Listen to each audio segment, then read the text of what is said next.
बिस्मिल्लाहिर्रहमानिर्रहीम। अस्सलामुअलैकुम। मैं हूँ Rida Zafar Ghumman and you watching your very own show City at 10। उम्मीद करती हूँ आप सब जहाँ कहीं भी हैं खैर खैरियत से हैं।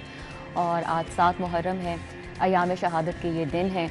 हर जगह शहर भर में मजालिस का इनेकाद किया जा रहा है, जुलूस निकाले जा रहे हैं, अज़ादार हैं जो कि बढ़ चढ़ कर हिस्सा ले रहे हैं। और वाक़या करबला पेश आया इन अयाम शहादत में, और जो पैगाम इस वाक़े ने रहती दुनिया तक छोड़ा इंसानियत के लिए, उसकी मिसाल कहीं पे भी नहीं मिलती। और जब आले रसूल सल्लल्लाहु अलैहि वसल्लम ने वो कुर्बानियाँ दी, वो अजीम कुर्बानियाँ, और जो पैगामात हमारे लिए छोड़े, जैसा कि बातिल के ख़िलाफ़ जिहाद करना, फिर उस पर साबित कदम रहना, और फिर उसके बाद अमन, सब्र, सिर्फ़ अल्लाह पर तवक्कुल। तो अल्लाह ताला से यही दुआ है कि जो पैगामात हमारे लिए छोड़े गए हैं हम उनको एटलीस्ट समझ सकें और उन पर अमल पैरा हो सकें, या एटलीस्ट थोड़ी सी कोशिश कर सकें। तो आज के प्रोग्राम का बाकायदा आगाज़ करेंगे और चलेंगे अपनी टॉप स्टोरीज़ की तरफ। पहली स्टोरी है जी हमारी, निगरान वज़ीर आला मोहसिन नकवी का सर्विसेज अस्पताल का दौरा, अस्पताल की एमरजेंसी 7 दिन में फ़ाल करने का हुक्म।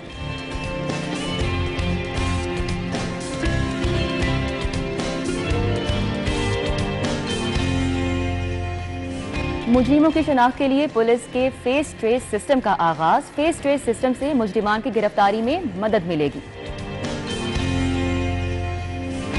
गैर रजिस्टर्ड स्कूल्स और एकेडमीज के खिलाफ क्रैकडाउन का फैसला, 20 लाख तक का जुर्माना होगा। एलपीजी माफिया को खुली छुट्टी, एलपीजी के रेट मजीद 10 रुपए बढ़ा दिए गए हैं।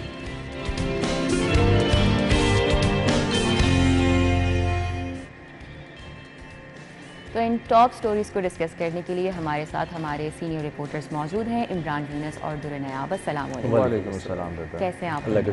Thank you for your time. आज की पहली जो स्टोरी है काफ़ी इंपॉर्टेंट है। कल एक अहम दौरा किया है हमारे वज़ीर आला साहब ने, एज़ यूजुअल काफ़ी दौरे वो कर रहे हैं आजकल, और एक और हस्पताल का दौरा, तवील दौरा, 3 घंटे तक वो तकरीबन वहाँ पर मौजूद रहे, और जिन्होंने हालत पाई उसके बाद जिस बरहमी का वज़ीर आला ने इजहार किया है, तो क्या कहेंगे उस पर?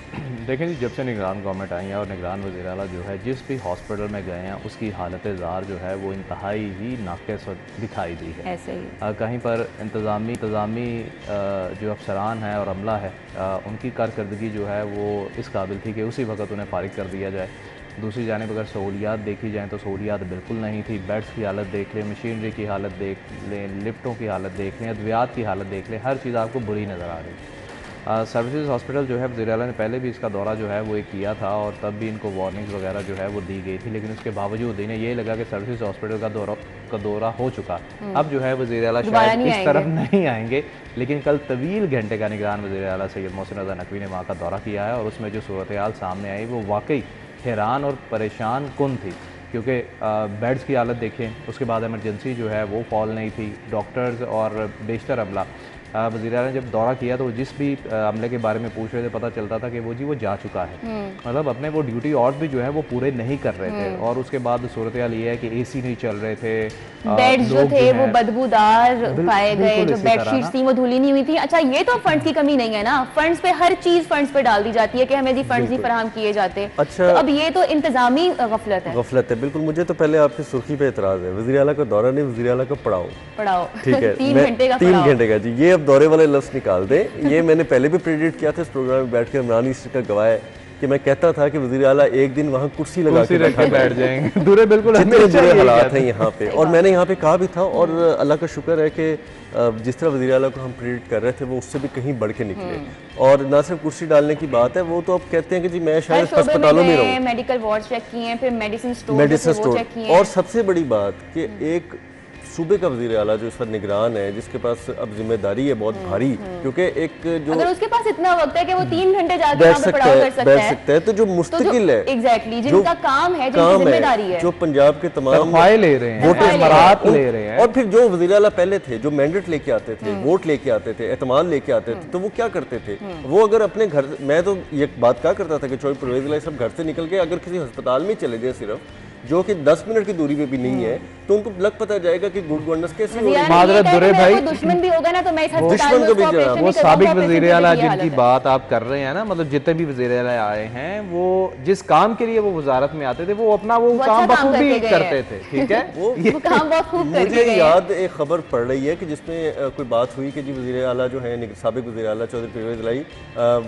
ज़हूर से निकले, पता नहीं कहाँ चले गए। मैंने कहा खुदारा उनको कहें सर्विसेज चले जाएं, वो ज़्यादा करीब है, वहाँ पे बड़ी इंपॉर्टेंट है, न्यू चले जाएं, आपके जनरल हॉस्पिटल आ जाए। मरीजों का बेइंतहा यहाँ पे रश, आपका लाहौर एक एक बेड पे इतने इतने मरीज ओवर ऑक्यूपाइड हो चुका है। occupied मेडिसिन तो बहुत दूर की बात है, आपके पास डॉक्टरों के पास देखने का टाइम नहीं है, और जो देखते हैं उनके मिजाज दुरुस्त नहीं है, उनका रवैया दुरुस्त नहीं है, वो एहसान करते हैं कि जैसे ज़कात और मुफ्त में देखने लोगों को तनख्वाह लेने का। थाने और बहुत दूर हॉस्पिटल की में कोई बात है। फर्क नहीं रहा। थाने में भी आप जाएं डरते डरते बात करते हैं, इसी तरह आप हॉस्पिटल में जाए तो डॉक्टर से डरते डरते बात करते हैं और कि अगर इमरान को आपके मरीज का कोई परेशान हाल नहीं है, तो जो उनके साथ लवाहिकीन आते हैं, जो उनके साथ एक परेशान हाल लोग आते हैं, उनकी कौन सुनेगा। इतना गंदा और बदबूदार हॉस्पिटल अब ये तो फंड की कमी नहीं है ना दूर में, बिल्कुल आप नहीं हर जी, चीज आप बात वही है देखें, कि सिस्टम अपनी गलती नहीं मानता। आप अगर वो वीडियो लगाएं जिसमें उन्होंने कल डायरेक्टर फाइनेंस को बिठाया, उन्होंने कहा जी बताएं आपने 11 माह से क्यों नहीं एसी के बिल दिए, आपने क्यों नहीं अभी तक एसी का जो कॉन्ट्रैक्ट किया उसके आपने कोई जवाब नहीं कोई था। जवाब नहीं दे सका। ये नहीं कह सके कि हमारे पास पैसे नहीं है, बस काम नहीं करना। और मुझे ये बताएं कि ये लोग बढ़ चढ़ के बाहर जो है आपको सोशल मीडिया पे हमारे जितने भी ये बड़े बड़े जो साइंसदान हैं माशरे के, जिसमें डॉक्टर्स भी हैं, माजरा के साथ सहाफ़ी भी हैं, आपकी पुलिस ब्यूरोक्रेसी, इनके भाषण सुनने वाले होते हैं, और जब इनकी आप वर्क इनकी देखते हैं कैपेसिटी कि वो कैसे करते हैं, तो 0/0 होती है। और यही बात मेरा ख्याल है निगरान वज़ीर आला प्रूव कर रहे हैं कि जिसने काम करना होता है उसको भाषणों की जरूरत नहीं होती। एग्जैक्टली लेकिन हर जगह तो इमरान नहीं पहुंच सकते ना वजीर आला। हर अस्पताल में जाके 3-3 घंटे, कितने अस्पताल हैं, लेकिन पूरे निगरान पंजाब के वो गवर्नमेंट में सरबराह हैं इस वक्त, रेदा ये निगरान उनका काम गवर्नमेंट नहीं में है। निगरान गवर्नमेंट में यही सूरत हाल हो रही है। वज़ीर आला जहाँ जाते हैं वहाँ पर काम होता है, जहाँ नहीं जाते वो बैठ जाते हैं, वो और उनको जहाँ कोई पर टेंशन दौरे नहीं को है। वज़ीर आला के दौरे को थोड़ी ज्यादा वक्त गुजर जाए, वहाँ पर सूरत हाल ऐसी रहती दोबारा है से जैसे झुकी हो सर्विस जाती हॉस्पिटल है। की रहती है। आप ये भी देखें ना कि वज़ीर आला ने हालांकि कुछ वक्त के लिए निगरान गवर्नमेंट आई थी, इन्होंने वजारतें तकसीम की, उसके बाद वज़ीर आला को ये महसूस हुआ कि अब मुझे जो वजारतें मैंने दी हैं मज़ीद बेहतर अंदाज में इनको चलाने के लिए मैं शफल कर देता हूँ। उन्होंने वजारतें चेंज कर दी और फिर ज़्यादा बेहतरी से जो है वो काम होना शुरू हो गया। लेकिन उसके बावजूद वो खुद भी दौरे कर रहे हैं, वो सिर्फ हॉस्पिटल्स का नहीं कर रहे, वो बाकी जगहों का भी कर रहे हैं। दौरे होते हैं, ठीक है, वो इंस्ट्रक्शन। देखिए आपने डायरेक्टर फाइनेंस कल फारिग किया, अब आप ये देखें कि वहां पर जितने काम करने वाले होंगे ना, उनको पता होगा कि भाई मेरी गफलत हुई ना तो मेरी नौकरी फारिग हो जाएगी। ये डर हो ना, ये डर हो, फिर भी बेहतर हो। इसमें एक चीज और भूल रहे हैं, देखें वज़ीर आला और ये तमाम अमले के दरमियान एक और ब्रिजिंग होती है ब्यूरोक्रेसी। आप सेक्रेटरी स्पेशलाइज्ड हेल्थ की कारकर्दगी, गंदी और बुरी कारकर्दगी को मत भूलें, ठीक है। और ये वो एक्सपीरियंस सेक्रेटरी है जो पहले भी काम करता रहा है, जिसने शहबाज शरीफ साहब की गवर्नमेंट में भी काम किया जब वो वज़ीर आला थे। बात वही है ना, जो इन चीजों की मराहत ले रहे हैं, जो तनख्वाहें ले रहे हैं, हैवी इंसेंटिव को मिल रहे हैं इस चीज के, वो अपनी और मैं देख रहा था जिम्मेदारी तो उनकी, मैं देख रहा था उनकी कल सेक्रेटरी साहब ना यूं खड़े हैं चुप करके बुत बन के, और वज़ीर आला जो है वो खुद एक्शन लेके गरीबों की बात सुन के बरहम हो रहे हैं, लेकिन वो सिर्फ एक बुत बन के पीछे चल रहे हैं। This is not acceptable. Even के आप सेक्रेटरी हैं, आप ब्यूरोक्रेट हैं, आपका काम है कि एमएस और जितने लोग हैं वो आपकी जवाब तलबी दें, आपको जवाब दें, आपको बताएं कि कैसे हो सकता है। अकाउंटेबिलिटी सिस्टम होना चाहिए ब्यूरोक्रेट्स का, जो बड़े बड़े अफसर हैं उनके खिलाफ भी।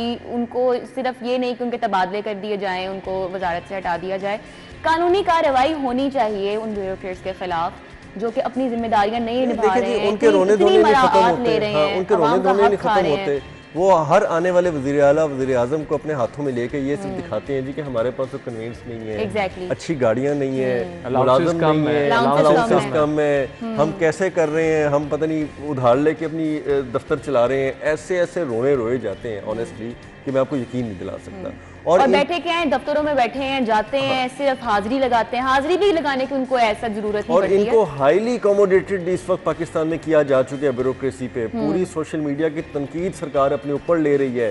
हमारे निगरान वज़ीर आला इनको ओवर फैसिलिटेट करने के लिए कितनी तनकीद बर्दाश्त कर रहे हैं, लेकिन ये काम करने वाले नहीं। जब तक ये ब्यूरोक्रेसी हमारी ठीक नहीं होगी तब तक इसका कोई हल नहीं है। और इसका दूसरी जानिब आपको बताते चले, यहाँ पर बात क्योंकि हो रही है, जिना गंगाराम सर्विसेज न्यू अस्पताल को मुस्तकिल एमएस अभी तक नहीं अच्छा, मिले। मैं ये कहने वाला था कि जिनको मुस्तकिल मिल गए हैं, आप तो उसकी वहाँ हालत क्या हाल देखें, है? ठीक है, आप सर्विसेज देखें, तमाम रेगुलर स्टाफ। सर्विसेज न्यू अस्पताल को भी मुस्तकिल एमएस नहीं मिले। रिदा आप वही ना, आप दुरने आप काउंट करते जाइएगा। जिना हॉस्पिटल है, गंगाराम है, सर्विसेज है, म्यू हॉस्पिटल है, लेडी ब्लिंटन है, लेडी एचिसन है, मियां मुंशी है, कोट ख्वाजा सईद, यकी गेट, शादरा और मजंग के टीचिंग हॉस्पिटल, सैयद मिठा हॉस्पिटल, सैयद मिठा हॉस्पिटल है, PINS है, PIMH है, 12 से ज्यादा ये बन गए। आप मुझे बताएं कि जहाँ पे ये सरबराही नहीं है तो ये काम कैसे करेगा? तो अब ये जिम्मेदारी बात वही आ गई कि यहाँ पर सेक्रेटरीज की बात secretaries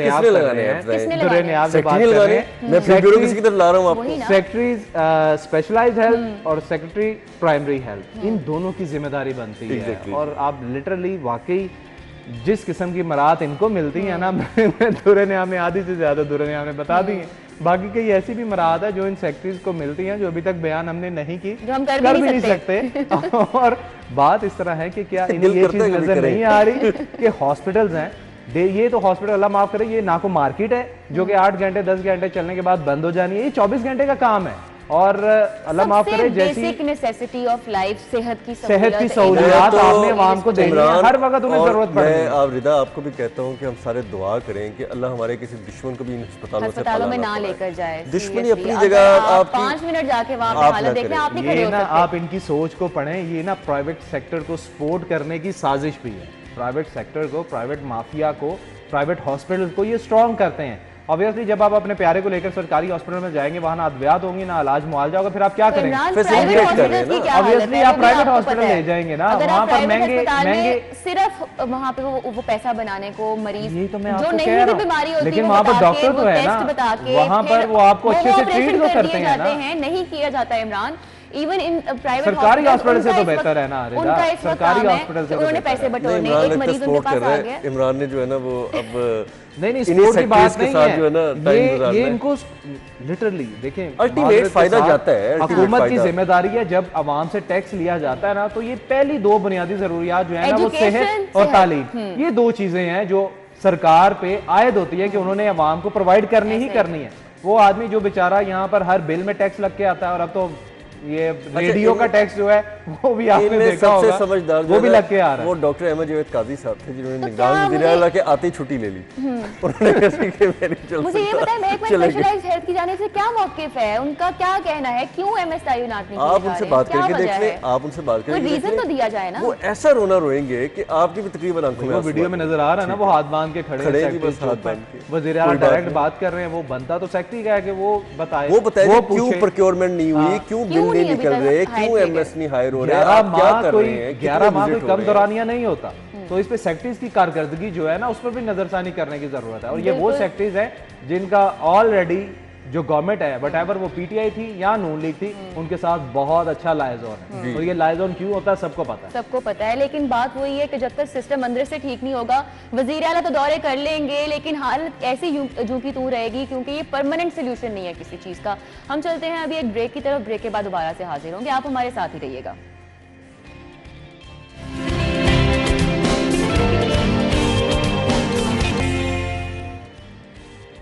welcome back after the break. तो अब चलते हैं हमारी नेक्स्ट टॉप स्टोरी की तरफ, जो है कि मुजरिमान की शनाख्त के लिए पुलिस के फेस ट्रेस सिस्टम का आगाज़ किया जाएगा और फेस ट्रेस सिस्टम से मुजरिमान की गिरफ्तारी में मदद मिलेगी।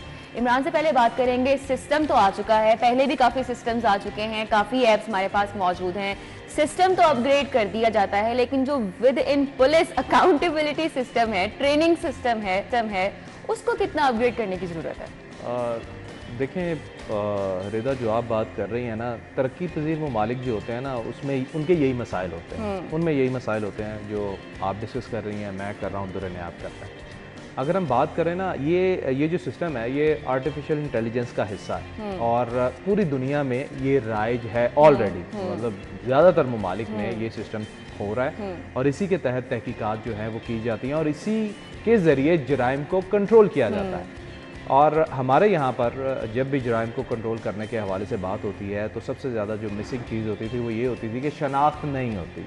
आपने सुना होगा, कहते हैं कि जी के फुटेज में नज़र आ रहा है लेकिन अभी तक बंदा जो है वो गिरफ्तार नहीं हुआ। पहले दिन से आखिर दिन बिल्कुल ऐसे आर्टिफिशियल इंटेलिजेंस के ज़रिए जब ये जो फेस ट्रेस सिस्टम है ना, इसको वो कर देते हैं नादरा के साथ लिंक, उससे होता ये है कि हर किसी का आईडी कार्ड तो बना होता है। कोई कुछ लोग होंगे, शायद ही कोई ऐसे बंदे होंगे जिनका अभी तक आईडी कार्ड नहीं बना हो, बाकी तो हर बंदे का, हर फर्द का आईडी कार्ड बना हुआ है। इस सिस्टम को उसके साथ मुंसलिक कर दिया जाता है। एटलीस्ट अगर वो बंदा एक तो ऑब्वियसली उसका ड्रेस वगैरह सब कुछ आ जाता है, दूसरा जहाँ पर कैमरे लगे होते हैं अगर वहाँ किसी कैमरे के आगे वो आ गया है तो फिर वो भी चीज़ आइडेंटिफाई हो जाती है कि ये इन एरियाज़ में ये शख्स घूम रहा है या घूमता हुआ देखा गया, तो उसमें हेल्प जो है वो मिल जाती है। बिल्कुल आप सही बात कर रहे हैं कि हमारे सिस्टम में बहुत बेहतरी की ज़रूरत है, अभी भी बहुत बेहतरी की ज़रूरत है, लेकिन चलें आटे में नमक के बराबर सही, हम तरक्की की तरफ जा तो रहे हैं ना। इस सिस्टम की बहुत ज़्यादा ज़रूरत थी, अशद ज़रूरत थी, और ये बहुत पहले हो जाना चाहिए था। जब हम आईटी की बात करते हैं, आईटी की तरक्की की बात करते हैं, मुल्क की तरक्की की बात करते हैं, तो उसमें ये चीज़ें सबसे पहले होती हैं। ना सिर्फ ये कि हम IMF से जो है वो कर्ज़ा मांगने जा रहे हैं, उससे हम ये कर्ज़ा ले लेंगे, दोस्त ममालिक से सस्ता ये ले लेंगे, भाई पहले आप अपने सिस्टम को तो बेहतर लेकिन करो। इमरान इस चीज़ की क्या गारंटी है कि यही फेस ट्रेस आपसे में मेरा सवाल होने वाला है कि ठीक है सिस्टम अपग्रेड कर दिया गया है, बहुत अशद ज़रूरत थी, दुनिया भर में राइज है, यहाँ पे भी आ गया है, यकीनन एक अच्छी बात है, एक अच्छा इकदाम है, चले हम कुछ स्टेप फॉरवर्ड तो ले रहे हैं। क्राइम रेट में आपको लगता है कि इससे कमी आ सकेगी? यहाँ पे जो हाल है हमारी पुलिस, एक अच्छी एग्जांपल देने लगा हूँ और इमरान के बड़ी इंटरेस्ट की एग्जांपल है कि 9 मई में जो लोग तोड़फोड़ कर रहे थे उनकी क्लियर फुटेजेस है, वो आज तक मानने को तैयार नहीं है, ठीक है। और उनके जो बड़े बड़े हुक्मरान हैं, बड़े बड़े जो उनके लीडर्स हैं, वो डिनाई कर रहे हैं जी कि हमारे बंदे तो थे ही नहीं जी, हमें क्या पता, हम तो ऐसा था ही नहीं है। और जो बड़े बड़े वहाँ पे लोग हैं वो इनकारी हैं। पुलिस की और इदारों की अब आप देखें ना, आपकी वीडियो है, आपकी तस्वीर है, वहाँ पे पुलिस डिनाइल लेके उनको मार्जिन दे के कुछ लोगों ने खुद मैनेज कर लिया, पुलिस खराबी है ना, फिर ये तो कुछ कर लिया। अब अगर एक जगह पे अनसीन पे आपका फेस उन्होंने ट्रेस करना है और फेस ट्रेस करके उसमें तो एक फिर भी लकूना रह जाएगा ना कि आपकी फेस ट्रेस ऐप पे या फेस ट्रेस सिस्टम पे चैलेंज हो सके, कानून में कहीं उसको चैलेंज किया जा सके, अदालत में जाके कोई मुनकिर किया जा सके। महीने चलते हैं, फिर सिस्टम भी हमारे खराब हो जाते हैं। मैं एक चीज, आप इन्वेस्टिगेशन ऑफिसर को मैनेज कर लें। वहाँ पे वो लोग दुर्रे ने आप जो बात कर रहे हैं ना, ये बिल्कुल ठीक बात कर रहा है। मैं एक छोटी सी बात ऐड करना चाहता हूँ दुर्रे की बात में कि 9 मई का जो वाकया था उसमें जो आधे से ज़्यादा मुजरिम और मुलजिम जो है वो इस वक्त जो जेल में है ना, वो सिर्फ निगरान वज़ीर आला की वजह से। अगर निगरान वज़ीर आला ने अभी तक स्टांस ना लिया होता ना तो मादरत के साथ आपकी तमाम मैं सीधी बात करता हूँ, आपकी वफाकी हुकूमत अब तक आधे से ज़्यादा बंदों को छुड़ा चुकी हो, लेकिन आपकी पंजाब गवर्नमेंट जो है इसने स्टांस लिया हुआ है, इस वजह से वो लोग अभी जेल में। और क्लियर कट एविडेंसेस हैं। मैं फिर वही बात आ रहा हूँ कि वो क्लियर कट एविडेंस है। आपकी नादरा से वीडियो आ गई, आपकी CCTV आ गई, आपकी सेफ सिटी में आ गई, और ये एक अनक्लियर एविडेंस है। आप फेस ट्रेस के ज़रिए एक ऐप के ज़रिए जाके किसी का शिनाख्त कर रहे हैं कि हाँ इमरान या दुर्रे नायाब लग रहे हैं, ये वहाँ थे और हमने इनको ट्रेस कर लिया, ठीक है। आपके क्लियर एविडेंसेस पे अभी तक फैसले नहीं हो रहे। आपके क्लियर एविडेंसेस पे अभी तक लोग जो हैं आपकी कमज़ोर इन्वेस्टिगेशन, कमज़ोर तफ्तीश, पुलिस के मार्जिन देना मुजरिमों को, उनको लकूना देना, कुछ ले दे के उनको फैसिलिटी करना, उसकी वजह से आपके क्लियर अकाउंटेबिलिटी नहीं ना होगी। हाँ, तो ये अनक्लियर सिस्टम पे कैसे कामयाबी के खिलाफ कार्रवाइयां पुलिस विद इन पुलिस नहीं होगी। हर सिस्टम में जितने भी हमारे महकमे हैं, जितने भी हमारे इदारे हैं, जब तक अकाउंटेबिलिटी सिस्टम को बेहतर नहीं किया जाता, इन्वेस्टिगेशन ऑफिसर जो कि मेरा ख्याल एक बहुत ही लोअर क्लास और लोअर एजुकेशन का बंदा होता है, वो आपकी ज़िम्नी में एक ऐसी चीज़ लिख देगा कि अदालत क्या कोई भी चीज़ आ जाए आपको जो इंसाफ नहीं मिल सकता, ठीक है। वो आपकी इतनी वीक FIR कर देगा, आपका केस इतना कमज़ोर कर देगा कि वो अच्छा अब क्या हो रहा है कि पुलिस जो है ना वो विलिंगली रिमांड भी नहीं ले रही, जाके वो मुलजिम से मैनेज करती है, कहती है कि ठीक है इमरान साहब आपके बारे में, लेकिन असि तो ना रिमांड नहीं लवांगे, फिर तुसी जुडिशियल हो जाना, फिर तुसी आगे मैनेज कर लेना। डेलिबरेटली बदमाशी के साथ बहाना मौजूद होता है हमारे पास। पहली बात तो लोग जाने से डरते हैं पुलिस के पास, ये हालत हो चुकी है यहाँ पे, लोग FIR कटवाने नहीं कराने जाते, लोग नहीं जाते। लोग वहाँ का माहौल होता है, उनको जिस तरह से वहाँ पे ट्रीट किया जाता है जैसे वो खुद मुजरिम है। लोग अपनी इज्जत नफ्स पे मजबूर नहीं करवाना चाहते। 2 साल पहले मेरे घर में चोरी हुई और मैंने क्या किया कि इकबाल टाउन में मैं रहता हूँ, इकबाल टाउन से मैंने इचरा तक उस बंदे की CCTV फुटेज, मैंने 86 घरों से CCTV फुटेज खुद 5 दिनों में निकलवा के उनको दी पुलिस को, वादत रोड पुलिस को कि जी ये देखें ये बंदा है, ये यहाँ से गुजर रहा है, इस पकड़ आबादी ले में बस चला जाके, गया, इतनी क्रिश्चियन मेहरबानी आबादी थी इशरा में, मैंने कहा इस आबादी में चला गया, अब यहाँ से निकाल लो, 2 साल हो गए हमसे वो बंदा नहीं पकड़ा शुक्र गया। उन्होंने ये नहीं कहा कि इमरान साहब हमें गाड़ी आप पेट्रोल दे बताएं ना दे, कि यहाँ पे आइडेंटिफाई भी कर गया। नहीं वो फिर ये होना था कि इमरान साहब हमें गाड़ी पेट्रोल दे दे, हमें खर्चे के लिए रोटी दोपहर को एक चाय और पानी के सवाल लिए भाई पैसे बाल दे। टाउन से इचरा तक मैं खुद गया, 86 घरों की सीसीटीवी फुटेज मैंने हाथ जोड़ के जहाँ निकलवाई पे इंसाफ कि का प्लीज ये दे दें। सिस्टम है वहाँ पे क्या किसी को इंसाफ मिलना, जितने मर्जी सिस्टम्स आ जाए, लेकिन चलें ठीक है, एक अच्छा इकदाम है, लेट्स सी कितनी क्राइम की जो रेट है उसमें कमी आती है इससे। एक और खबर है जो कि एक अच्छी खबर है, जो मुझे अच्छी लग रही है सुनने में, कि नशइयों के ठिकाने अब खत्म होंगे और पुलों के नीचे प्ले एरियाज बनाए जाएंगे। एक बहुत अच्छी एग्जांपल है शहर में, क्योंकि बहुत सारे ऐसे पुल मौजूद हैं, नीचे बहुत सारा फ्री एरिया होता है जहाँ पे हमें नशइयों के अलावा कोई नजर नहीं आता, तो उसकी जगह अब प्ले एरियाज बनाए जाएंगे, नौजवानों को एक एरिया फराहम किया जाएगा जहाँ पे वो बैडमिंटन, फुटबॉल चीज़ें प्रैक्टिस कर सकते हैं। एक अच्छा इकदाम है। देखिए जी, अगर इस खबर को देखा जाए तो बिल्कुल बात यही हो रही है कि जहाँ पर नशइयों के डेरे ज़्यादा हैं, लाइक आप मुस्लिम टाउन मोड़ देख लें, और भी शहर में ऐसे कई मकाम आता है जहाँ पर वो इकट्ठे होते हैं, दादा दरबार के एरियाज़ देख लें, वहाँ पर इतनी स्पेस है कि वहाँ पर थोड़े प्ले एरियाज़ जो है ना वो बनाए जा सकते हैं। प्ले एरियाज़ का मकसद सिर्फ ये नहीं है कि सिर्फ बच्चों के लिए झूले शूले लग जाएंगे, ये नहीं है, नौजवानों को तफरीह के मौके जो है बिल्कुल फिटनेस की हो। लेकिन माजरत के साथ मैं अल्लाह करे कि ये प्रोजेक्ट जो है वो चल पड़े और मुकम्मल भी हो जाए, क्योंकि कई ऐसे स्पोर्ट्स अरीना जो है वो बनने थे शहर में, दुर्रे ने आप भी खबरें दे चुका है, जिनकी तादाद को 12 या इससे भी ज़्यादा थी, लेकिन मुश्किल से वो कम ही, आई थिंक कोई पता नहीं बने भी हैं कि नहीं बने। तो आगे ना हमने ग्रे स्ट्रक्चर बनाया, उसके अंदर कोरोना सेंटर बना दिया मीनार पाकिस्तान। बिल्कुल, अब देखें ना कि उनको जो आपने ग्रे स्ट्रक्चर बनाया उस पर आप देखें ना, दुर्रे ने आप भी वो चीज़ बता रहा है कि वहाँ पर आपने कोरोना सेंटर बना दिया, उसके बाद काम रुक गया, उसके बाद काम रुक गया। आप प्रोजेक्ट तो इंट्रोड्यूस करवाते हैं, लेकिन भाई खुदा रहा उसको लेकर तो चले ना।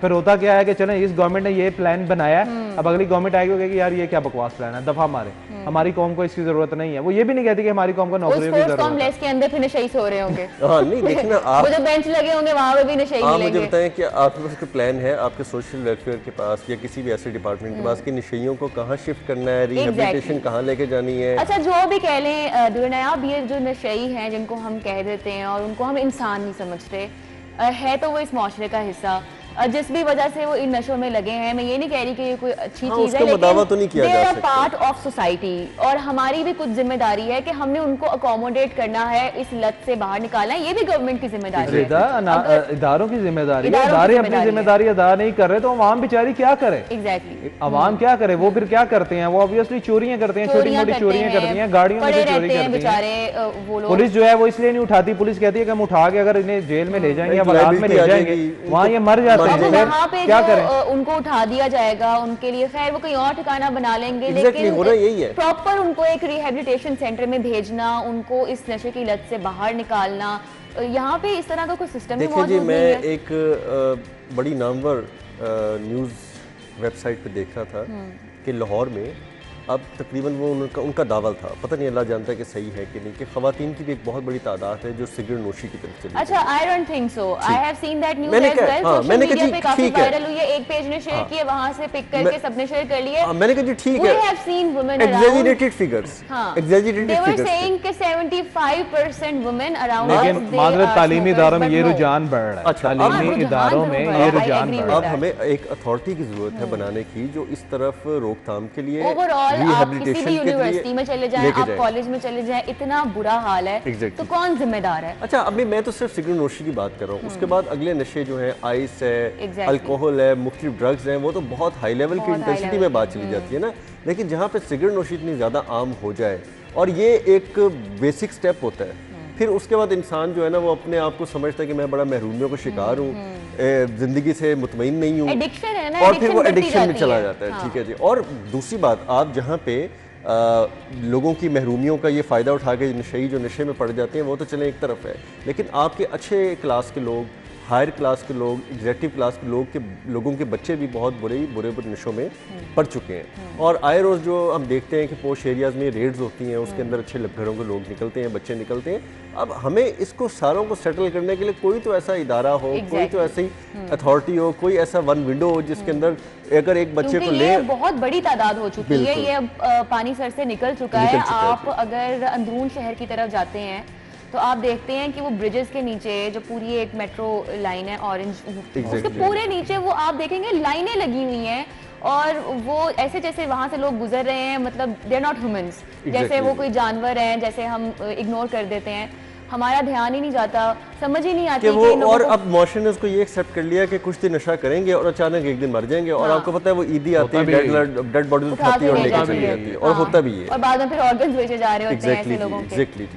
तो द थिंग इज कि ठीक है, अच्छा इकदाम है, लेकिन जो नशेइयों के ठिकाने ख़त्म कर दिए जाएंगे is not a good news. ठिकाने उनको फराहम करना will be the good news, उनको इस लत से बाहर निकालना will be the good news. और फिर अगर ये स्पोर्ट्स कॉम्प्लेक्स बनाए जाएंगे इन एरियाज़ में, तो फिर किस तरह से उनको लेके चला जाएगा वहाँ पे, कोई क्या गार्ड तो नहीं खड़ा कर सकते? मेरा एक और भी क्वेश्चन इसमें था कि क्या आप इस काबिल हो गए हैं हम लोग बतौर सरकार, बतौर मुआशरा, कि लोगों को ये सोशल मीडिया से, मोबाइलों से निकाल के अब हम खेल के मैदानों की तरफ ले आए, हम इनको किसी हेल्दी एक्टिविटीज़ की तरफ ले आए, हम इनको किसी इंडोर गेम्स की तरफ ले आए। पबजी तो बंद हो नहीं पाई अभी तक। हमसे तो देखें ऐसी चीज़ें नहीं कंट्रोल हो रही जिसकी वजह से जिनको देखते हुए माशरे में बुराई फैल रही है, और बच्चे जो हैं वो खुद अपने माँ बाप का मर्डर भी कर रहे हैं। अभी जब तक हम बेसिक प्रॉब्लम से बाहर नहीं ना आएंगे, ये सेकेंडरी चीज़ें हैं, यकीनन इनकी भी बहुत ज़रूरत है। बच्चों को प्ले एरियाज चाहिए, नौजवानों को वो स्पोर्ट्स कॉम्प्लेक्स चाहिए जहाँ पे वो जाके प्रैक्टिस कर सकें, खेलों को फ़रोग मिल सके। लेकिन ये सारी सेकेंडरी प्रॉब्लम्स हैं। जो बेसिक प्रॉब्लम्स हैं ना, एजुकेशन, पॉवर्टी, ये इन्फ्लेशन और बहुत सारे इस तरह के मसाइल, सबसे पहले इन पे तवज्जो देने की ज़रूरत है। अभी हम चलते हैं ब्रेक की तरफ, ब्रेक के बाद दोबारा से हाजिर होंगे।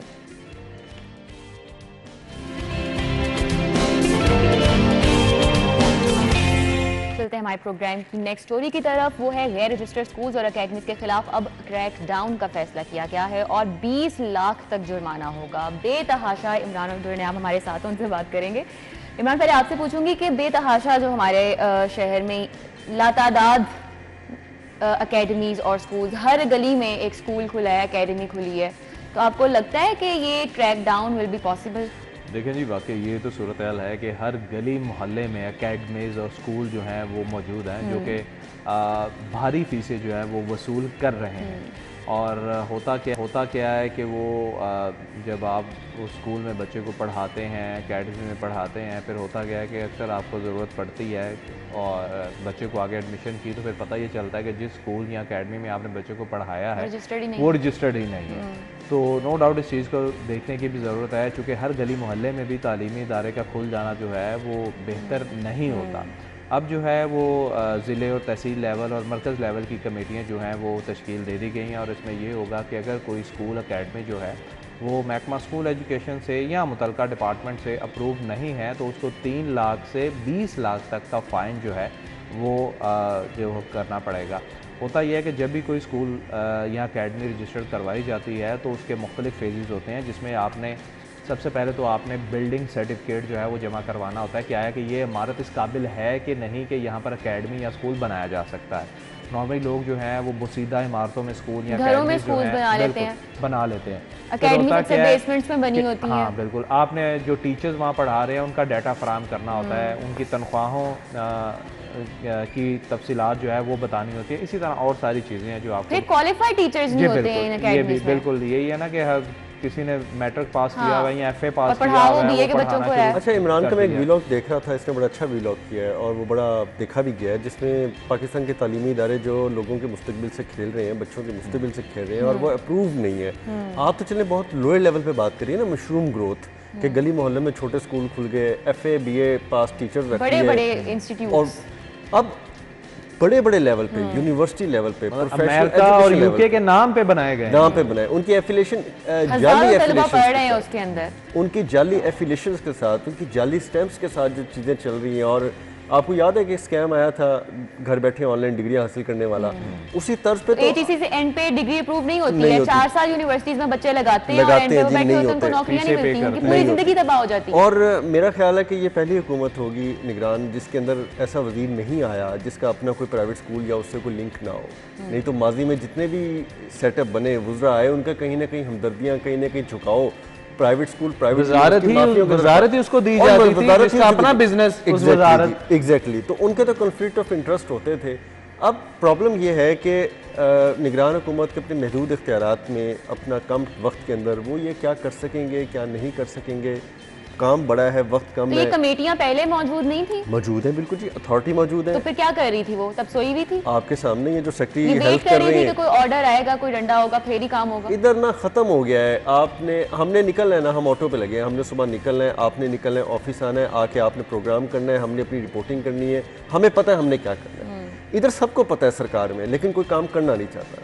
वो उनको ये ज़रूर पता है कि यकम को तनख्वाह नहीं है, हमें 400 लीटर पेट्रोल मिलना है, इतने मुफ्त बिजली के यूनिट मिलने हैं, गाड़ियाँ 2 होनी है, ड्राइवर एक साथ घर में गाड़ी में मौजूद होना है, हमारे साथ अलहदा मौजूद होना है, घर साहब ने पहले दफ्तर जाना है तो इसी पहले चल रहा होना है, सब पता है उनको, लेकिन ये नहीं पता कि हमने काम करना है। अब आप ये देखें ना कि हम बात करते हैं कि इक्वल अपॉर्चुनिटीज़ फॉर स्टूडेंट्स, हम बात करते हैं कि निसाब ऐसा होना चाहिए। कितनी सेकेंडरी चीज़ें हैं ये हमारे इस मुल्क में कि जहाँ पे रजिस्टर्ड स्कूल भी मौजूद नहीं है, जहाँ पे आपके क्वालिफाइड टीचर्स ही मौजूद नहीं है, तो वहाँ पर क्या निज़ाम तालीम होगा और क्या वहाँ पे स्टूडेंट्स निकलेंगे और फिर उसके बाद क्या जॉब अपॉर्चुनिटीज़, क्या फिर उसके अफसरान जो सारे, फिर वही है ना कि जैसी आपकी आवाम होती है फिर वैसे ही आपके हुक्मरान होते हैं। तो आवे का आवा यहाँ पे बिगड़ा हुआ है। Thank you so much Imran Younus और दुर्र नायाब आज हमारे साथ थे। अभी हम चलते हैं हेडलाइंस की तरफ और हेडलाइंस के बाद दोबारा से हाजिर होंगे।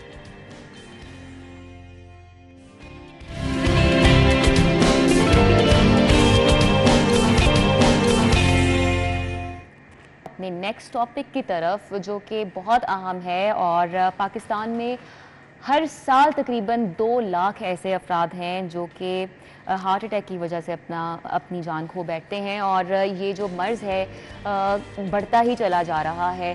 क्या इसकी वजूहात हैं? क्या हमारा लाइफस्टाइल ऐसा हो चुका है? एंग्जाइटी, डिप्रेशन के साथ साथ क्या मुआशी और मुआशरती मसाइल जो हैं वो क्यों के बढ़ गए हैं? फिर हमारी ग़िज़ाएँ ऐसी हो गई हैं जो कि खालिस नहीं रही हैं, हमारी ईटिंग हैबिट्स की वजह, और उसके क्यों ऐसा है कि नौजवान भी जो हैं वो अब बहुत आम हम सुनते हैं कि हार्ट अटैक से जो है वो शख्स एक चल बसा। इस तमाम टॉपिक पे वजूहात क्या हैं, फिर इनके सॉल्यूशंस क्या हैं, क्या हमें अपना लाइफस्टाइल है उसको कैसे चेंज करना होगा? हमारे नेक्स्ट गेस्ट इस हवाले से हमारे साथ मौजूद हैं, कार्डियोलॉजिस्ट हैं doctor Umair. Thank you so much for coming to the show. अस्सलाम वालेकुम। वालेकुम अस्सलाम। कैसे हैं आप? जी अल्लाह।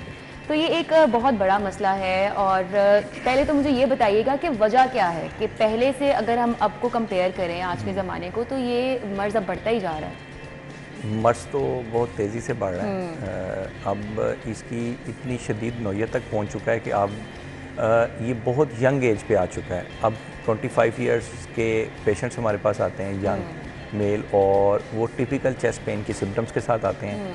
दिल तो हमारा नहीं कर रहा होता कि इतनी यंग एज पे इसको स्क्रीन करें, क्योंकि हमारी बॉडीज़ होती हैं, हमें जवाब देना पड़ता है। लेकिन जब हम उनसे वाकई कई ऐसे यंग पेशेंट्स हैं जिनकी हमने एंजियोग्राफी की है तो उनका बाईपास निकला है। बाईपास एक स्टंटिंग के बाद की एज होती है, मतलब इतनी तेज़ी से डिजीज़ प्रोग्रेस कर रही है, और ये डिजीज़ प्रोग्रेस ओल्ड एज में तो पहले ही कर रही थी, लेकिन अब यंग एज पे बहुत ज़्यादा आ चुकी है। तो इनके क्या रीजंस हैं? क्या हमारी डाइट ऐसी हो चुकी है?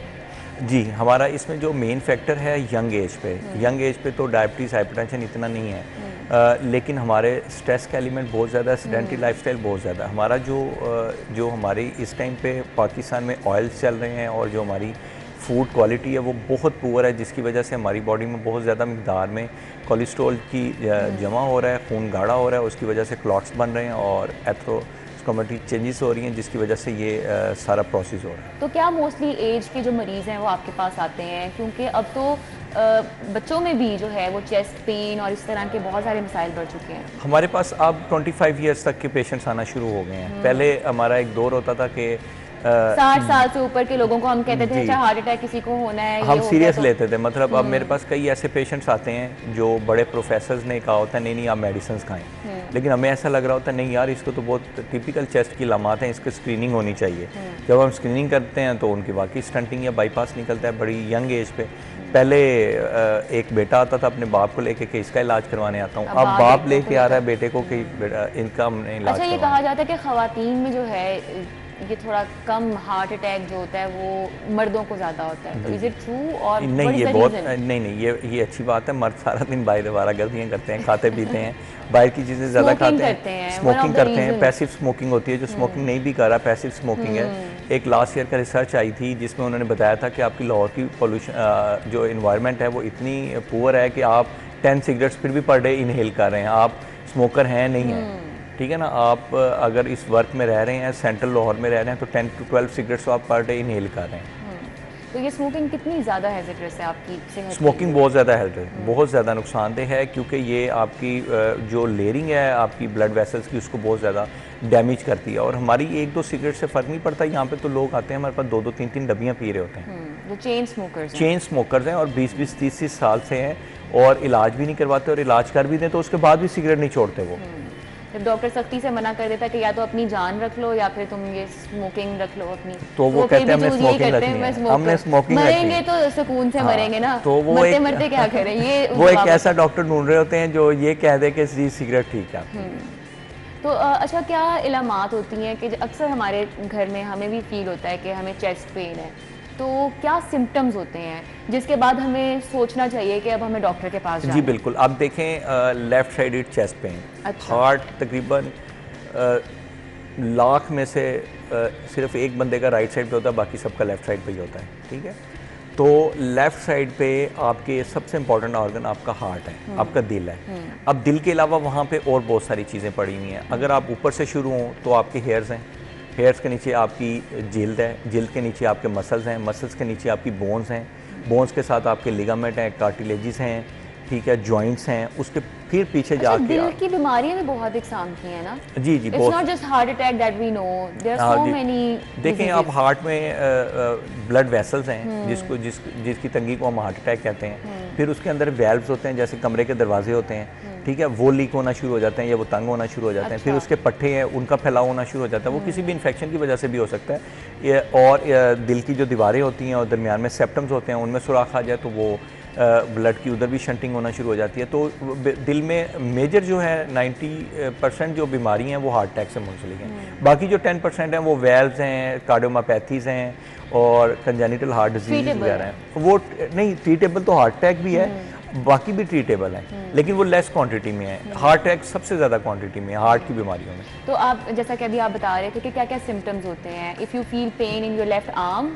नहीं, मैं वही आपको बता रहा था कि देखें, आपको इंसान को सबसे पहले पता होना चाहिए कि उसकी लेफ्ट साइड पे है क्या क्या। अच्छा। कई लोग आते हैं, वो रात को तकिया एक लेना था 2 ले लिया, मसल स्पैज़म हुआ और severe left sided chest pain शुरू हो गई, उसने कहा मुझे हार्ट अटैक हो गया, वो भागा आता हुआ है। अच्छा। एंजियोग्राफी हो जाती है, पता लगता है नॉर्मल निकली है। अच्छा। तो बात यह है कि लेफ्ट साइड पर सबसे इंपॉर्टेंट ऑर्गन आपका हार्ट है, लेकिन हार्ट के अलावा उधर लंग्स पड़े हुए हैं, आपके फेफड़े पड़े हुए हैं, आपका मैदा पड़ा हुआ है। सबसे बड़ी जो चीज़ उधर मैदा पड़ा हुआ है, जिसको हम कोरिलेट करते हैं कि यार ये मैदे का दर्द तो नहीं है। जिसमें वो कहता है मुझे डकार भी साथ आ रहे हैं, मेरे मुंह में तेजाबियत भी हो रही है, मैं सिगरेट भी पीता हूँ, मैं अपना मिर्च मसाले वाली चीज़ें खाता हूँ। उससे भी आपकी लेफ्ट साइड पे पेन होता है? जी, उससे लेफ्ट साइड पे होनी है। हार्ट ये पड़ा हुआ है, साथ मैदा पड़ा हुआ है, ये मैदा पड़ा हुआ है, ये हार्ट पड़ा हुआ है, और वहीं पे आपकी खाने की नाली आ रही है, वहीं पे आपकी सांस की नाली है, वहीं पे आपके पट्टे पड़े हुए हैं। तो टिपिकल चेस्ट पेन जिसको हम कहते हैं वो ये होता है कि लेफ्ट साइडेड पेन हो, वो रेडिएट टू अपना आपकी नेक में जा रहा हो, जॉस में जा रहा हो, आर्म में आ रहा हो, ठीक है, और उसके साथ आपको स्वेटिंग हो रही हो, पैल्पिटेशन हो रही हो, ये अलामात साथ होती हैं, ठीक है। और उसके साथ आपके रिस्क फैक्टर्स बहुत इंपॉर्टेंट होते हैं कि आपको साथ शुगर, ब्लड प्रेशर, स्मोकर, आप स्ट्रेस एलिमेंट ज़्यादा बढ़ जाता है अगर आपको दीगर बीमारियां हैं, तो कौन कौन से फैक्टर्स होते हैं? एक तो डायबिटीज हो गया, बीपी हो गया, हाइपरटेंशन, और कौन कौन सी बीमारियां हैं? जो सबसे कॉमन फैक्टर्स हैं जो हार्ट डिजीज़ कराते हैं वो डायबिटीज़ है, हाइपरटेंशन है, स्मोकिंग है, कोलेस्ट्रॉल का जमा होना है, आपकी फैमिली हिस्ट्री है। अब जो नए एलिमेंट्स हैं उनमें यूरिक एसिड, स्ट्रेस वगैरह भी ऐड अप हो गए हैं, वो भी आपकी बॉडी में करते हैं। और कोविड के बाद बीमारी बहुत तेज़ी से बढ़ी है। कोविड ने बेसिकली आपकी ऑर्गन्स और आपके डैमेज, आपकी इम्यूनिटी को वीक किया और आपकी ब्लड वेसल्स को बहुत ज़्यादा डैमेज किया है। आपकी इंटरनल जो इम्यूनिटी थी उसको बहुत वीक कर दिया। उसके बाद बीमारी बहुत तेज़ी से बढ़ी है। और ये कोरोना सबको हो के ये कोरोना तो सबको पता नहीं 3-3 दफ़ा हुआ है मेरे ख्याल में। एक दफ़ा तो सबको हुआ है, मेरे ख्याल में 3-3 दफ़ा भी लोगों को हुआ है, क्योंकि इसकी कई पेशेंट्स को इसकी अलामात आई हैं और कई को कोई अलामात नहीं है। अच्छा, तो वो बस गुजर गया और हमें पता ही गुजर गया, बिल्कुल। ये तो एक देखे ना, एक हमें नॉर्मल नज़ला जुकाम भी रहा है, हम लोगों ने चेक नहीं करवाया, तो प्रोबेबली दैट वाज कोरोना। जी बिल्कुल, and it was damaging our immune system. बिल्कुल ऐसे ही है, बिल्कुल ऐसे है। अच्छा, क्या क्या डॉक्टर साहब खुराकें ऐसी हमारी होनी चाहिए जो कि हमें अपना लाइफस्टाइल ऐसा बनाना चाहिए, जो कि प्रिवेंट कर सकता है हार्ट डिजीज़ को? देखें, मैं आपको बता दूं, आप जो मर्ज़ी खाना खा लें, आपकी जब तक क्वालिटी ऑफ फूड आपकी ठीक नहीं होगी, आप बीमारी को कंट्रोल नहीं कर सकते। अब आजकल तो सब्जियां भी बड़ी गंदी आ रही जी, हैं। आप अब कहें जी मैं सब्जियां खा रहा हूँ फिर भी मुझे हार्ट अटैक हो गया। अब कई लोग ऐसे आते हैं 100 साल तक हुक्का पी रहे हैं, 30 साल से शुरू हुए थे, वो बिल्कुल ठीक हैं, और दूसरा उसका हमसाया आ रहा है, वो कहता है जी डॉक्टर साहब मैंने तो कभी सिगरेट तक को मुंह नहीं लगाया और मुझे 40 साल की उम्र में हार्ट अटैक हो गया। तो ये डिफरेंट एलिमेंट्स होते हैं। आपकी स्लीपिंग हैबिट्स भी जो होती हैं, क्या ये भी इफेक्ट करती हैं? जी, स्लीपिंग हैबिट्स हैं, आपकी हार्मोनल चेंजेस होती हैं, आपकी बॉडी का पूरा सिस्टम डिस्टर्ब हो जाता है। उसके बाद आपकी जो आपकी वेसल्स हैं आपकी वो डैमेज होना शुरू हो जाती हैं और उससे बीमारी बहुत तेज़ी से बढ़ती है। आप जो लोग हेल्दी लाइफस्टाइल है जिनका, ये बाहर के मुल्क में सारा दिन वो फास्ट फूड खाते हैं, उनको तो कोई ऐसी बीमारी नहीं होती। वो हमसे ज़्यादा फास्ट फूड खाते हैं, हम उनसे कम मिकदार में खाते हैं। हम एक दफ़ा खाते हैं। पाकिस्तान में ये ज़्यादा रुझान है, ये ज़्यादा देखिए आपकी सेडेंट्री लाइफस्टाइल है टोटल। इस टाइम पे जो 90% केसेस रिपोर्ट हो रहे हैं वो सेडेंट्री लाइफस्टाइल है कि ना आपका खाना अच्छा है, आपने 2 बर्गर खाए उसके बाद आप सो गए, जी मैंने नींद आ रही है, मैं सोना है, ठीक है ना, पर आते अच्छा कोई वर्कआउट रूटीन नहीं है लोगों की, जैसे कुछ नहीं है, कुछ नहीं है। आप तो कितना हेल्प आउट करता है अगर आप ये एक्सरसाइजेस को, वॉक करने को, कोई भी गेम एक्टिविटी को अपना पार्ट बनाते हैं? देखें जी, स्विमिंग बहुत अच्छी एक्टिविटी है, वॉक बहुत अच्छी एक्टिविटी है, रनिंग बहुत अच्छी एक्टिविटी है, ये आपको करनी चाहिए। ये इसके बगैर आप नहीं है। अब हमने 90% हमारे पेशेंट्स ऐसे हैं जो कहते हैं डॉक्टर साहब हमने डाइट करना शुरू की है तो अब हम बिल्कुल ठीक हैं। हमने ऐसे लोग देखे हैं जिनका HbA1c 14 था और हमने उन्हें सिर्फ लाइफस्टाइल मॉडिफिकेशन के साथ विद इन 3 मंथ हम उनका HbA1c 6 पे ले हैं, जो कि 5.5 तक आ गया, जो कि नॉन डायबिटिक की रेंज है। डायबिटीज़ बेसिकली हो इसी वजह से रही होती है कि आपकी बॉडी में इंसुलिन बॉडी पे टाइम पे पहुंच नहीं रही, जितनी आपकी बॉडी को रिक्वायरमेंट है वो पहुंच नहीं पा रही। जब आप अपना लाइफस्टाइल चेंज करते हैं, वही इंसुलिन जो पहले पहुंच नहीं रही थी वो आपके बॉडी सेल्स तक पहुंचती है, आपकी नॉर्मल होना शुरू हो चलो जाती हम है। कोशिश तो कर सकते हैं ना, जैसे खाना, जैसा आपने कहा है कि क्वालिटी जो है वो है ही नहीं, लेकिन कैलोरीज कम वाला खाना खाना, हाउ इम्पोर्टेंट इज दैट? बहुत इंपॉर्टेंट है, ये बहुत इंपॉर्टेंट है। कम कैलोरीज वाला आप खाएं, आप अपनी कम से कम कैलोरीज वाला खाएं, अपनी स्लीपिंग हैबिट्स अच्छी करें, अपने ऑयल अच्छी क्वालिटी का यूज़ करें। आप ऑलिव ऑयल अच्छा ऑयल है लेकिन थोड़ा सा एक्सपेंसिव है, लेकिन सेहत से बढ़ के नहीं है, आप वो इस्तेमाल करें। कुछ लोग सरसों का तेल इस्तेमाल करते हैं, वो भी इसका ऑल्टरनेटिव है, लेकिन कई अच्छा लोग अल्टरनेटिव है। हाँ अच्छा ऑल्टरनेटिव है, लेकिन कई लोग कहते हैं उसकी स्मेल होती है, हम वो यूज़ नहीं करते, लेकिन वो भी एक अच्छा ऑयल है इस टाइम जो मार्केट में। बाकी जो आपकी अब मार्केट में जो इस टाइम ऑयल जा रहे हैं उनकी तो क्वालिटी बहुत पुअर है, उन्हीं की वजह से आपको बीमारियाँ बढ़ रही हैं। तो अपना लाइफस्टाइल हमें ओवरऑल चेंज करना होगा, और जैसा कि डॉक्टर साहब ने कहा है कि अपना कैलोरी इनटेक जितना कम हो सके उतना कम रखें, और उसके अलावा अपने वर्कआउट को, एक्सरसाइज को, किसी भी एक्टिविटी को अपने लाइफस्टाइल का पार्ट ज़रूर बनाएं। Thank you so much doctor Umair, cardiologist हमारे साथ थे। It was very informative talking to you और it was great having you on the show. अभी हम चलते हैं एक ब्रेक की तरफ, और ब्रेक के बाद हम दोबारा से हाजिर होंगे, आप हमारे साथ ही रहिएगा।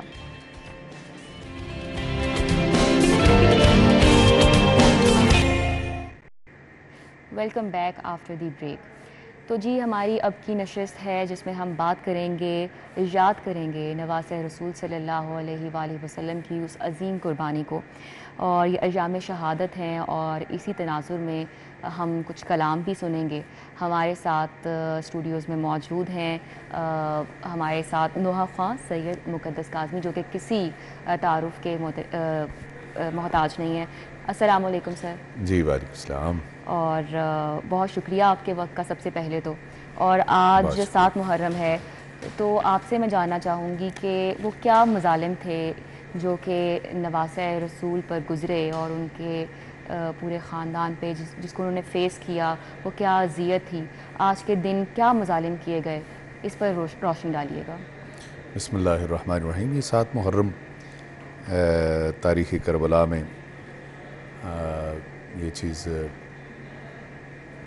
वजाहत हो रही है, और जो बताया गया, जो लिखा गया वो ये कि 7 मुहर्रम को पानी बंद कर दिया गया ख़ानदान रिसालत पर।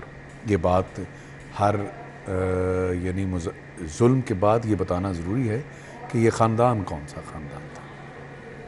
ये वो ख़ानदान था जिन्होंने जब कभी रिसालत में आप सल्लल्लाहु अलैहि वसल्लम, एक दफ़ा ऐसे भी हुआ कि आप तशरीफ़ फरमा थे, आँखों में आंसू थे, तो सहाबा इकराम ने पूछा कि आपकी आंखों में आंसू क्यों हैं? तो आपने फरमाया कि अभी जब जिब्राईल अलैहिस्सलाम तशरीफ़ लाए और उन्होंने मुझसे कहा कि ये बच्चा आपका भूखा और प्यासा जो है वो करबला में शहीद कर दिया जाएगा। वहाँ की मट्टी भी लेके आए हज़रत जिब्राईल अलैहिस्सलाम। तो उस वक्त रसालत माब सल्लल्लाहु अलैहि वसल्लम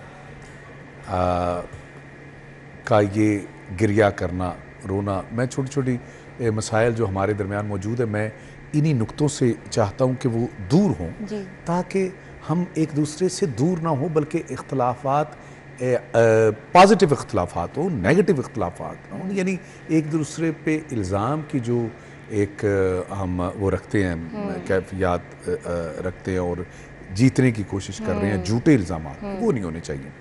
और उसमें ये बात कि रोना ठीक नहीं है, ये एक फितरत का तकाज़ा है बेटे, इसको समझने की ज़रूरत है कि जब किसी को दुख होता है और जिसके लिए और जिससे मोहब्बत होती है उसका दुख भी लगता है और उसकी खुशी खुशी भी लगती है।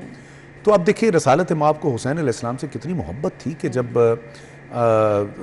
जिब्राईल अलैहिस्सलाम ये पैगाम लेके आए तो आपकी आंखों में आंसू थे। तो यहाँ पे एक बहुत बड़े आलिम दीन, मैं उनका बड़ा कायल हूँ, जनाब तारिक जमील साहब ने ये बात की। उन्होंने कहा है कि ये वाहिद शहादत जो शहीद होने से पहले मनाई गई।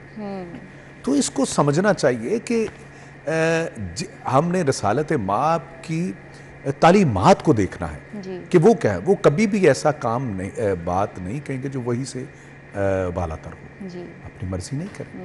तो अब उनकी ये कैफियत, ये रोना, ये रिक्कत में आना, ये इस चीज़ पर दलालत करता है कि रोना कोई जो ना ऐसा कोई गुनाह नहीं है।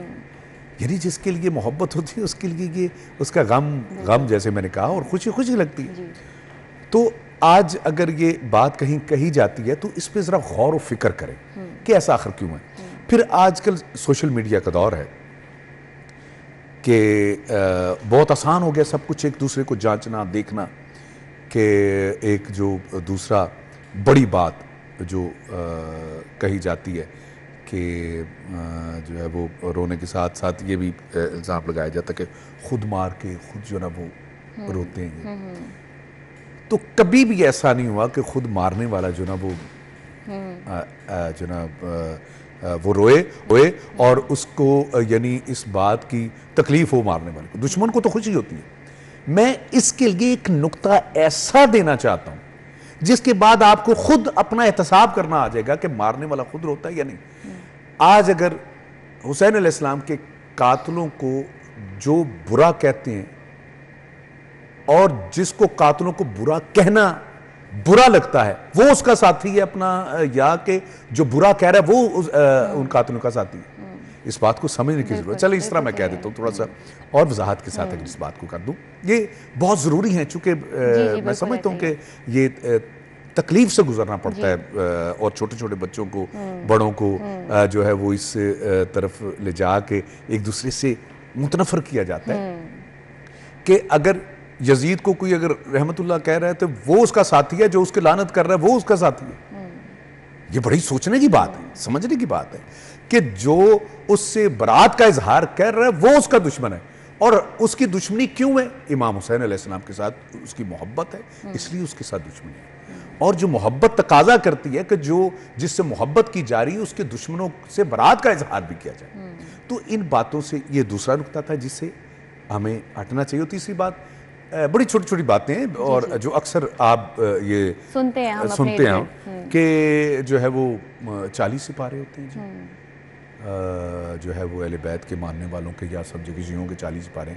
भाई कतन कहीं भी अगर एक सफा भी आपको अगर उस पे मिल जाता सोशल मीडिया के ऊपर, तो यानी वो सोशल मीडिया पे आ चुका होता। अगर एक सफा भी कहीं खुदा ना खास्ता देखे अल्लाह का कलाम उसकी कोई बात करे और उसकी तहरीफ करे या उसमें इजाफा करे तो फिर वो आ चुका होता। अगर ये बात नहीं है, चले दूसरा एक स्टेप है। आप देखिए शिया सुन्नी हम यहाँ पे इकट्ठे मोहल्लों में रह रहे हैं, हम गांव में इकट्ठे हैं, शहरों में इकट्ठे हैं। आप जाइए उनकी मसाजिद में, इनकी इमाम बारगाहों में, किसने रोका आपको? जाएं और देखें कि ये 40 सुनी सुनाई बात पे यकीन ना करें, जाके खुद समझें, एक दूसरे से पूछें। समझनी सबसे बड़ी बात, ये बात है। बात करके सिर्फ ये ना देखे मैं कहता हूँ जो आपको गलत गाइड कर रहा है, आपने उसकी कब्र पे नहीं जाना, अपनी कब्र में जाना है। अगर अपनी कब्र में जाना है तो आपने खुद अपना एहतसाब खुद करें। और ये सबसे बड़ी जो कुताही है ना, वो सिर्फ हम बात नहीं जहालत करते।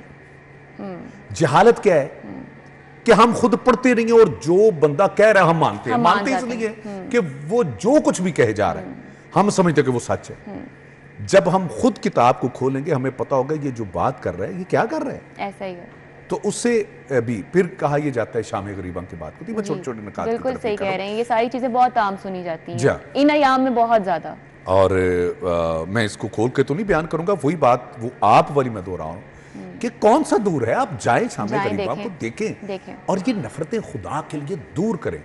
फिर एक और बात कि मसलन कहा जाता है कि अगर जुलजना या अपना आप देखते हैं कि ताबूत निकलते हैं, झूला निकलते हैं, तो उस पर आज जनाब अली अस्कर का झूला ज़्यादातर जगहों पर निकलेगा।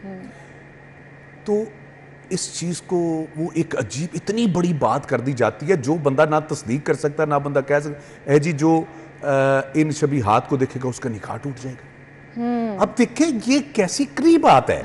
यानी अब ये ऐसी बात ऐसी इस अंदाज में कर देगी कि इसकी तस्दीक कौन करेगा। चले भी घर जाएं तो निकाह नामा टुकड़े टुकड़े हुआ पड़ा हुआ बंदा निकाह टूट गया। यानी इस तरह की फेक किस्म की बातें ये करना और फिर ये देखें और समझ से बालातर हैं ये सारी बालातर हैं ये ऐसी बातें कि जो मैं समझता हूँ कि आज का नौजवान, और उस वक्त बड़ा दुख होता है जब एक पढ़ा लिखा बंदा इस तरह के सवाल के जो है ना वो जवाब मांग रहा होता है। ऐसा बिल्कुल कतन नहीं है। इस पे ज्यादा बात करने की जरूरत है, एक दूसरे से साथ मिलके बैठने की जरूरत। अच्छा मिलके कहीं अगर बैठते भी हैं तो एक दूसरे पे मैं कहता हूँ कि यकीन नहीं किया जाता। यकीन नहीं ना करें कम से कम। आज तो वही सोशल मीडिया का दौर, आप खोलें नेट, गूगल से पूछें भी ये बात ठीक है गलत, वो आपको सारे हवाले निकाल के दे देगा किस बात का। गूगल से बेहतर है कि आप एक दूसरे से पूछें, किताबें पढ़ें, क्योंकि गूगल पे तो आधा झूठ होता है। वो उस वक्त जब एक दूसरे पे यकीन अगर नहीं आ रहा तो फिर आप इस तरफ चल के देखें। फिर उसके बाद जो ऐसे उलमा जो बिल्कुल जो है ना वो फेयर बात करते हैं, आप उनके पास जाएं और फेयर बात करने वाले का कोई मसलक नहीं होता। मैं आपको बताऊं ऐसा ही है, जो सबसे सच्चा होगा उसका कोई मसलक नहीं होगा, वो आपको कभी एक दूसरे से दूर नहीं करेगा, वो आपको एक दूसरे के पास लेकर आएगा। बिल्कुल वो मुसलमानों को डिवाइड नहीं करेगा आपस में। बिल्कुल ऐसे। तो मैं इस मौका पे मैं चाहूँगा कि आइए हुसैन अलैहिस्सलाम का मैं इस तरह तारुफ कराऊँ कि एक तो ये बताया जा रही उस नबी का नवासा है जिसकी अजमत को सलाम कहते हैं पत्थर, रसूल ऐसा है। अब नबी के नवासे की शान क्या है उसको आप देखिएगा कि किस तरह जो ना वो शायर पेश कर रहा है कि हमने सिर्फ अपनी जो ना वो कहते हैं कि कम इल्मी की वजह से ऐसी बात हमें नहीं करनी चाहिए कि जो किसी को नुकसान दे रही हो या कोई जिससे कोई बगावत की तरफ निकलता हो।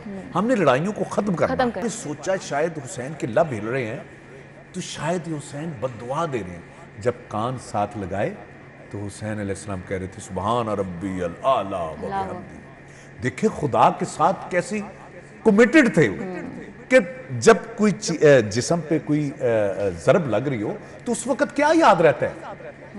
यानी कम अज कम जो है उस वक्त जो है ना बंदा कोई बात जहन में नहीं रहती, स्वाय इसके वो कटना जहन में होता है कि ये मेरे साथ हो क्या रहा है।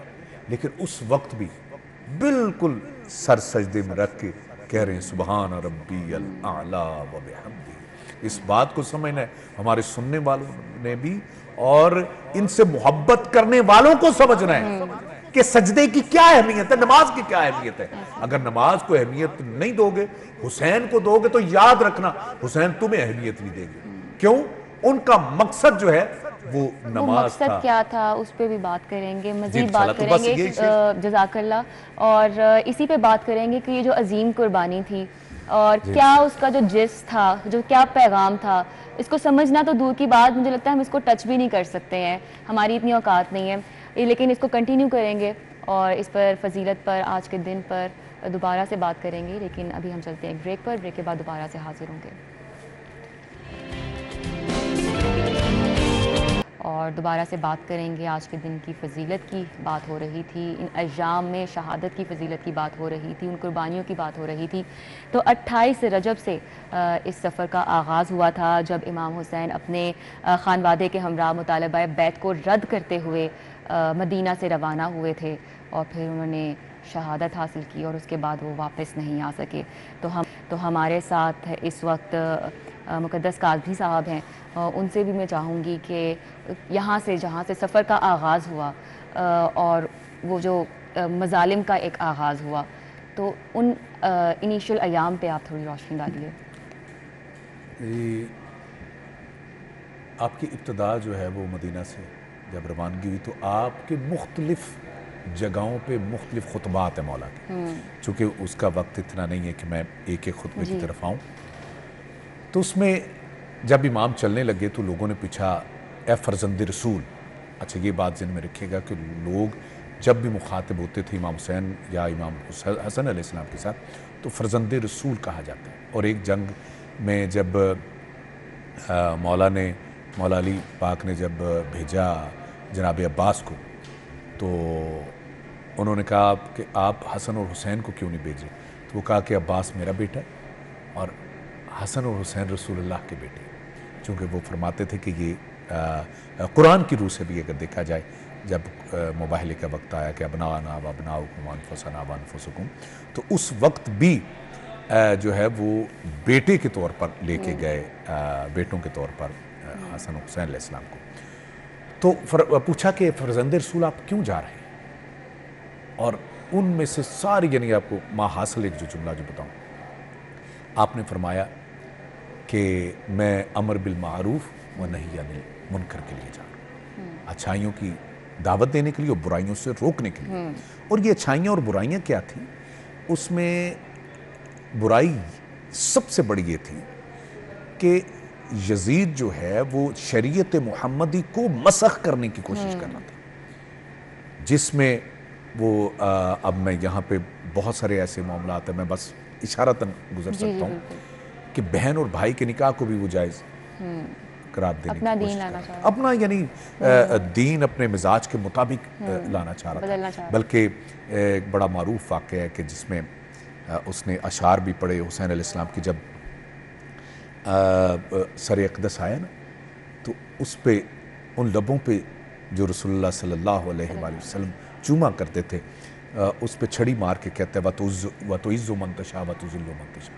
कुरान की आयत पढ़ के अपना जो नमक वो अपने माने निकाल रहे हैं कि देख कि अपना अल्लाह इज़्ज़त अल्लाह और यानी जो है वो इज़्ज़त देने वाला।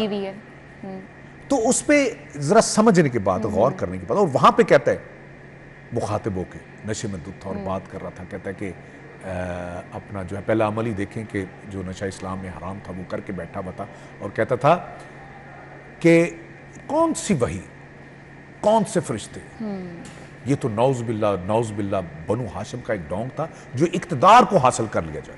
फिर उसने कहा कि आज काश मेरे बड़े होते, जिंदा होते और देखते कि मैं बदला कैसे बनु हाशिम से ले रहा हूं। तो ये बातें इस तरह करना, और फिर आप देखिए कि आपने मक्का में जब आए, और मक्का में आपका काफ़ी लंबा क़याम था, 100 से ज़्यादा दिन जो ना आप मक्का में रहे, और वहाँ पे भी मुख्तलिफ मौक़ों पे लोगों के मुखातिब करते रहे।